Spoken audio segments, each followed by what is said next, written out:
It's amazing. It's funny. It's amazing. It's very funny. Actually a funny sketch. Yeah. So is this a sketch that is opening up comedy to do things? Is this a sketch about a gay couple being able to how do I say this? Is this a sketch that shows us that things are changing and political correctness is going away? Mm-hmm. Or is this a way to mainstream gay couples having a baby and adopting a baby? That's the argument that I've read. Really? Yes, there's and I think it's more of the first, but there are people that are saying, no. Don't be fooled. Oh, God. John Roberts has a plan. No one lets you have any fun anymore. God, can you just laugh at a sketch? Again, that doesn't make... very funny. So I don't think, honestly, it makes much of a point either way to encourage or discourage gay parenting or anything like that. What it is it's pointing out a very obvious thing, which is there is tension around saying something blatantly obvious, and there shouldn't be. Yes. And by the way, one of the guys in the sketch is gay. In Which real one? life, He wasn't wearing it. John Hamm. No, the other guy is gay, and oh my gosh. and he's talking. I didn't see the marking on his clothes. I know, it's shocking. I don't know why they allowed John Hamm to culturally appropriate the gay role. Why there. he couldn't? Just pointing that out. Maybe he slept with somebody. Maybe he did to justify the appearance. Yeah. But like all that is we.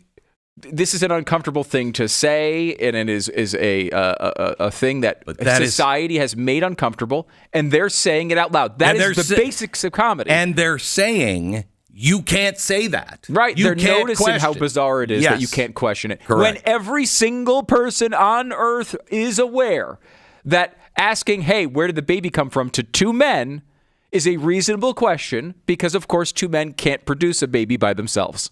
Especially if you didn't have one or talked about it the night before. Yes. Yeah. That would be, it's where the comedy is. Two gay men cannot have a baby by mistake. That's a really good point. You think that's signaling a change? I think a lot of companies put all of their chips on the table betting it's going this way. I think you'll see if Donald Trump is successful and you keep the Republican Congress and the Senate, and a Republican is voted in as president in the next election, I think you're going to see massive change. Right now, I don't think you look at any of the changes like this and think it's anything but hedging your bet. Yeah. It's not. I don't think anybody is woken up and went, oh my gosh, we were so wrong. We were canceling speech. And that's not what comedy is. I don't think anybody was waking up to that. I think at best, maybe some did, but at best, it's the group saying, this is not going to work. And we don't want to be on the wrong side of which way this falls out. Let's just go make fun of things that we made fun of. No harm, no foul. And without articulating this, if it turns around, we're right back where we were.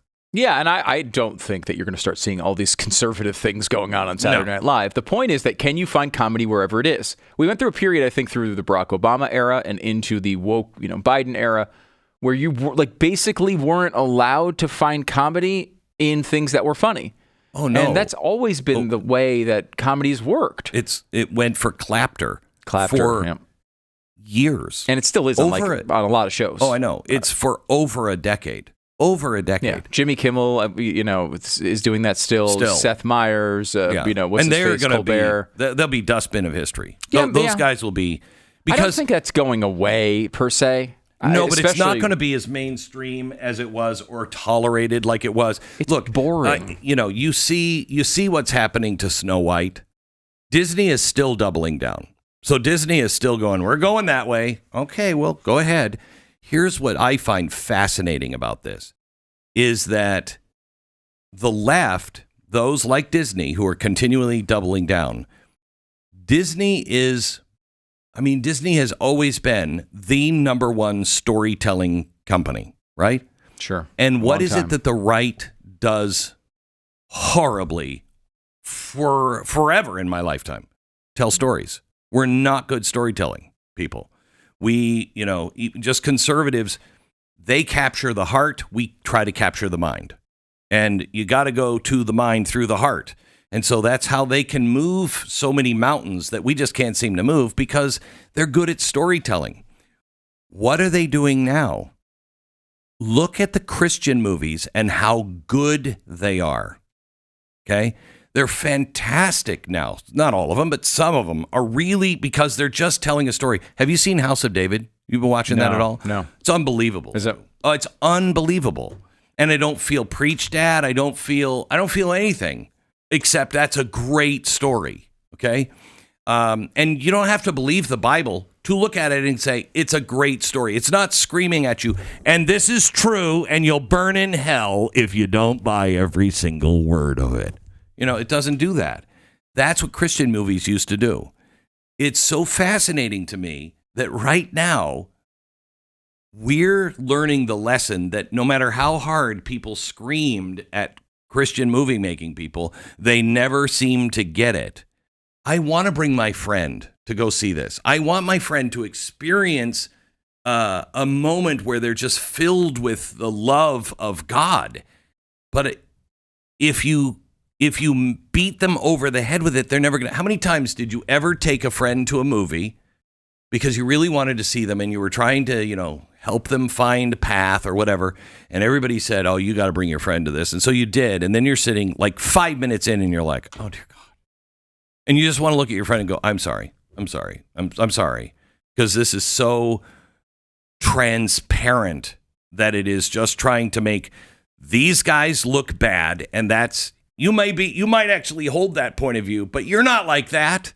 You're not like that. And all the people that believe differently, don't believe in God, are not all of a sudden in work for Satan. You know what I mean?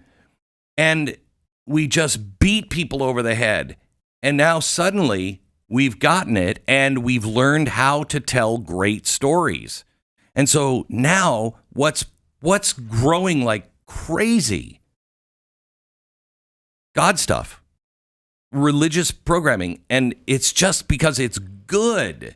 It's a good story, and they've left the preaching for Sunday. And what's happened? Look at Snow White. It's all about a message. You don't even think about Snow White anymore. You think about what everything means in that movie. Don't you understand what that means? Well, I know, you'll probably miss it. That's why Snow White tells you exactly what that means, off screen and on screen. And they just beat you over the head with it. And they're failing. I find it fascinating that we've switched places. Because for them, it should be easy to see. Somebody should be sitting in a boardroom at Disney going, hey, wait. Remember all those Christian movies that we used to make fun of because they were so bad because they were all just about messages? And they made decent people who just disagreed look like they were in league with Satan? Remember that? And we used to make fun of it. Has anybody noticed here at the table, we've become those people? Do those conversations even happen? I wonder. I mean, you'd think it would happen. I think there has to be people who agree with those types of questions. Whether they have the bravery to say it in those meetings is another question. Because look, what was it? The message was more important than money. Mm-hmm. Okay? And that's the way Christians used to be. They would be like, no, we have to get this message out.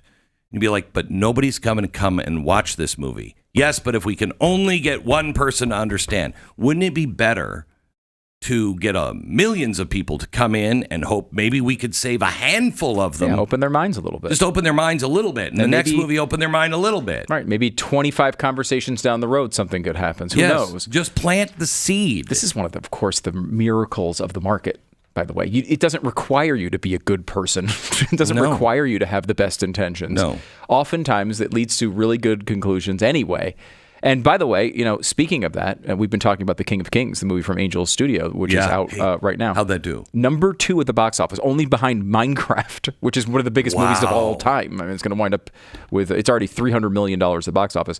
King of Kings is already, they did $20 million in the first week. And of course, this is Easter weekend. This is when I'm going to see it this weekend with the kids. I'm going to go and see it just to support. I mean, seen it.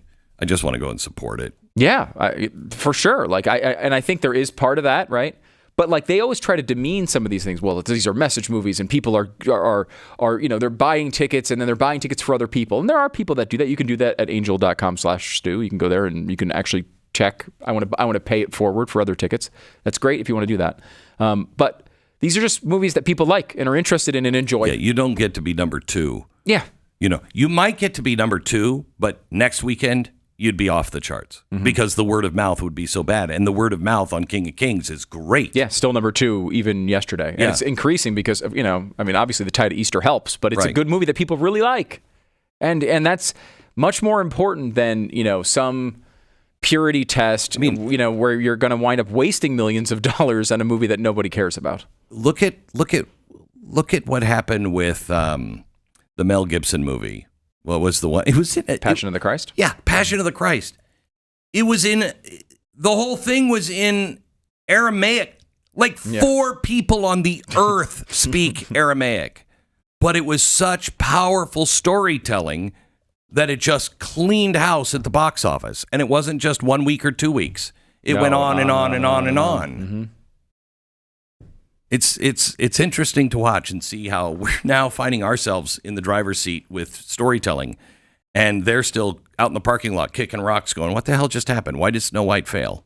I actually hope they don't catch on for a while. Let's get some space in between us before they catch on.